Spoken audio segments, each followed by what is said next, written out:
Audiolivro O Grande Conflito, uma saga milenar e seu final surpreendente, de Ellen G. White. Capítulo 36 O Engano. Desde o princípio do grande conflito no céu, Satanás tem procurado destruir a lei de Deus. Quer consiga fazer as pessoas descartarem toda a lei, quer as faça rejeitar apenas um de seus mandamentos. O resultado é o mesmo. Aquele que viola apenas um ponto revela desprezo por toda a lei. Sua influência e seu exemplo estão ao lado da transgressão da lei. Torna-se culpado de quebrá-la inteiramente. Tiago 2, versículo 10.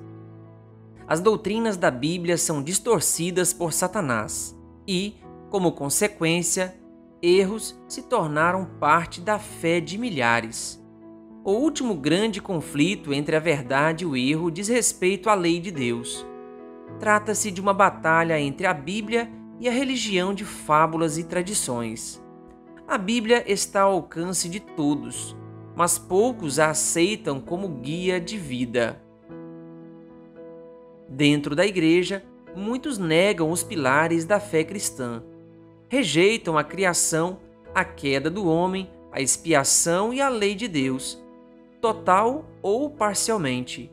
Milhares consideram sinal de fraqueza depositar confiança completa na Bíblia. É tão fácil fazer um ídolo de falsas teorias quanto criar um ídolo de madeira ou pedra. Ao difamar Deus, Satanás leva as pessoas a uma falsa concepção de quem ele é. Colocam um ídolo filosófico no trono em lugar do Deus vivo revelado em sua palavra, em Cristo e nas obras da criação. O Deus de muitos filósofos, poetas, políticos, jornalistas, o Deus de muitas universidades e até mesmo de algumas instituições teológicas, é pouco melhor do que Baal, o Deus Sol da Fenícia nos dias de Elias. Nenhum erro se levanta com maior ousadia contra a autoridade do céu ou traz resultados mais prejudiciais do que a doutrina de que a lei de Deus não é mais obrigatória. Suponha que ministros preeminentes ensinassem em público que as leis que governam sua pátria não são necessárias, que restringem a liberdade das pessoas e não precisam ser obedecidas. Por quanto tempo você acha que esses pregadores seriam tolerados no púlpito? Seria mais razoável que as nações abolissem seus estatutos do que o governante do universo anular sua lei. A França tentou o experimento de anular a lei de Deus, quando o ateísmo se tornou o poder controlador.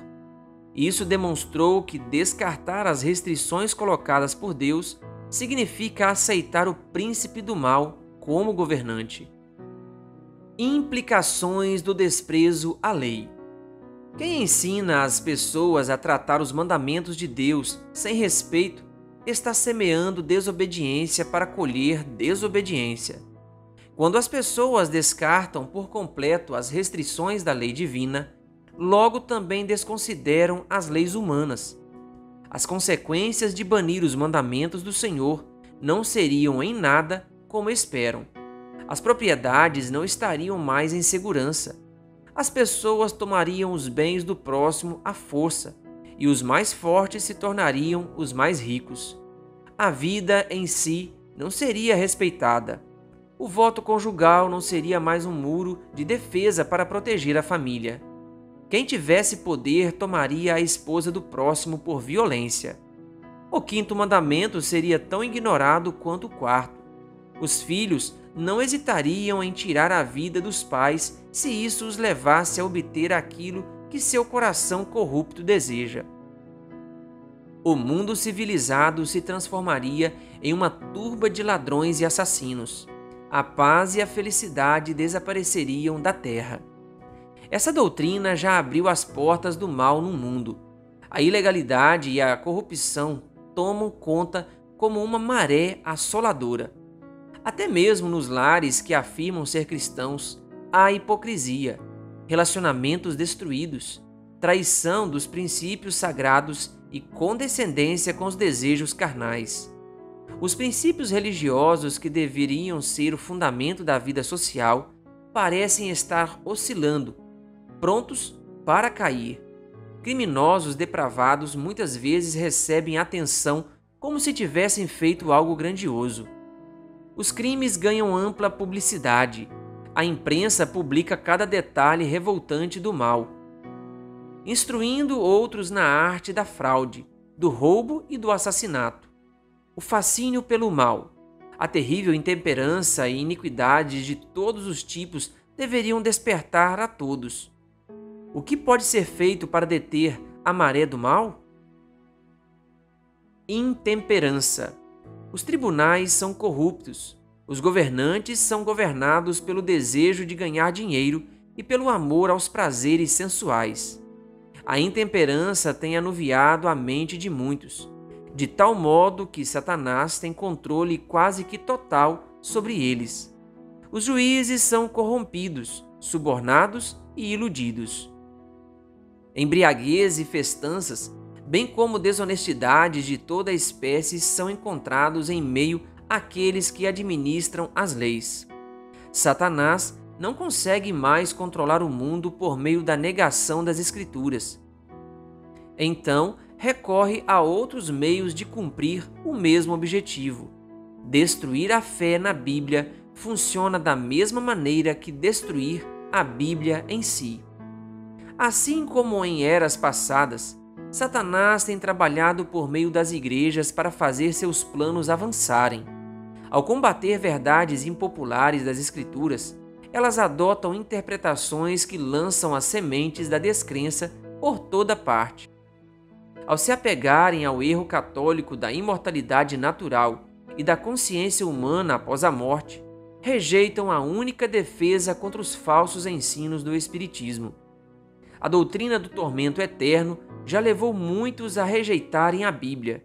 Quando as palavras do quarto mandamento são apresentadas, as pessoas veem que ele requer a observância do sétimo dia, o sábado. Quando não encontram nenhuma outra maneira de se livrar de um dever que não estão dispostos a cumprir, mestres populares descartam juntos a lei de Deus e o sábado. Com o avanço da reforma do sábado, essa rejeição à lei de Deus para evitar o quarto mandamento vai se tornar quase universal. Líderes religiosos abrem as portas para a descrença, o espiritismo e o desprezo pela santa lei de Deus, supostamente a grande responsável pelos males existentes no mundo cristão. No entanto, essas mesmas pessoas alegam que a obrigação da observância do domingo melhoraria a moralidade da sociedade. Um dos enganos de Satanás consiste em misturar a falsidade com o tanto exato de verdade para tornar fácil acreditar nela. Os líderes do movimento dominical podem fazer campanha por reformas de que as pessoas necessitam, por princípios em harmonia com a Bíblia. Mas, enquanto alinharem essas questões a uma ordem contrária à lei de Deus, os servos do Senhor não poderão se unir a eles. Nada justifica a substituição dos mandamentos de Deus por leis humanas. Com dois grandes erros, a imortalidade da alma e a santidade do domingo, Satanás enredará pessoas em seus enganos. Enquanto a imortalidade da alma lança as bases do espiritismo, a santidade do domingo cria laços de simpatia com Roma. Os protestantes dos Estados Unidos assumirão a liderança ao estender as mãos através do abismo para segurar a mão do espiritismo. Eles também esticarão os braços pelo abismo para dar as mãos ao poder romano. Sob a influência dessa tríplice união, esse país seguirá os passos de Roma ao passar por cima dos direitos de consciência. Com o espiritismo, imita o cristianismo popular da atualidade. Grande é seu poder de enganar. O próprio Satanás parece ter se convertido. Por meio do espiritismo, milagres acontecerão, doentes serão curados e muitas maravilhas inegáveis serão realizadas. Os católicos que se vangloriam dos milagres como sinal de sua igreja ser verdadeira serão facilmente enganados por esse poder realizador de maravilhas. E os protestantes que deixaram de lado o escudo da verdade também serão iludidos. Católicos, protestantes e todas as pessoas secularizadas verão nessa união um grande movimento de conversão do mundo. Por meio do Espiritismo, Satanás parece ser alguém que abençoa a humanidade, cura doenças e apresenta um novo sistema de fé religiosa, mas ao mesmo tempo leva muitas pessoas à ruína. O consumo do álcool derrota a razão. Condescendência sensual, conflito e derramamento de sangue vêm como consequências. A guerra desperta as piores paixões do coração e leva suas vítimas para a eternidade cobertas de vícios e sangue. É o objetivo de Satanás instigar as nações à guerra, porque dessa maneira consegue distrair as pessoas do preparo para o juízo e para a eternidade. Satanás estudou os segredos da natureza e usa todo o seu poder para controlar os elementos até onde Deus permite. É Deus quem protege suas criaturas do destruidor. Mas o mundo cristão demonstra desprezo por sua lei, e o Senhor fará aquilo que disse que faria. Retirará seu cuidado protetor daqueles que se rebelam contra sua lei e forçam outros a fazer o mesmo. Satanás tem o controle sobre todos a quem Deus não guarda de maneira especial. Ele favorecerá e fará prosperar alguns a fim de promover os próprios planos, mas trará aflição sobre outros e os levará a crer que é Deus quem os está maltratando. Embora pareça ser um grande médico que pode curar todas as enfermidades, Satanás trará doenças e desastres até cidades lotadas se reduzirem a ruínas. Em acidentes no mar e na terra, em grandes incêndios, tornados e saraivas atrozes, tsunamis e terremotos, de milhares de formas, Satanás exercerá seu poder. Ele destruirá a colheita madura, fome e miséria se seguirão, colocará uma nuance letal no ar e milhares morrerão. Então, o grande enganador convencerá as pessoas a colocar a culpa de todos os seus problemas nos fiéis, cuja obediência aos mandamentos de Deus é uma repreensão constante àqueles que violam a lei divina.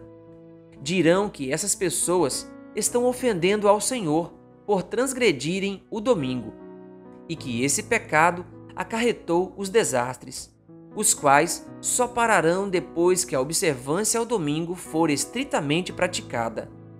Alegarão que aqueles que destroem a reverência pelo domingo estão impedindo a restauração do povo ao favor de Deus e sua prosperidade material. Repetirão a acusação feita tanto tempo atrás contra o servo de Deus. Quando viu Elias, disse-lhe: "É você mesmo, perturbador de Israel?" 1 Reis 18, versículo 17. Satanás usará seu poder de realizar maravilhas contra aqueles que obedecem a Deus em lugar de leis humanas. Os espíritos declararão que Deus os enviou para convencer aqueles que rejeitaram o domingo de que estão errados. Demonstrarão tristeza pela grande maldade do mundo e apoiarão o testemunho dos mestres religiosos de que a baixa condição da moralidade é resultado da profanação do domingo. Sob o domínio de Roma, as pessoas disseram que aqueles que sofriam pelo Evangelho eram malfeitores que atuavam em parceria com Satanás. O mesmo acontecerá agora. Satanás fará aqueles que honram a lei de Deus ser acusados como os indivíduos que estão trazendo juízo sobre o mundo. Ele usa o medo para tentar dominar a consciência, persuadindo autoridades seculares e religiosas a impor leis humanas e desafiar a lei de Deus. Quem honra o sábado bíblico será culpado como inimigo da lei e da ordem, acusado de destruir os limites morais da sociedade, causando ilegalidade e corrupção, invocando assim os juízos de Deus sobre a terra. Essas pessoas serão acusadas de menosprezar o governo. Pastores que negam que os seres humanos necessitam cumprir a lei de Deus pregarão sobre o dever de obedecer às autoridades civis. Nas câmaras legislativas e nos tribunais, Os guardadores do mandamento serão condenados. Colocarão teor falso em suas palavras e atribuirão a pior das intenções a seus motivos. Os líderes da igreja e do Estado vão se unir para forçar todos a honrar o domingo, até mesmo nos Estados Unidos, país tão conhecido por sua liberdade. Governantes e legisladores vão ceder à exigência popular por uma lei impondo a observância do domingo. A liberdade de consciência que custou tão grande sacrifício não será mais respeitada. No conflito que breve acontecerá, veremos o cumprimento das palavras do profeta. O dragão irou-se contra a mulher e saiu para guerrear contra o restante da sua descendência, os que obedecem aos mandamentos de Deus e se mantêm fiéis ao testemunho de Jesus. Apocalipse 12, versículo 17. Que Deus lhe abençoe. Se você ainda não é inscrito no canal O Bom da Bíblia no YouTube, se inscreva e ative o sininho das notificações.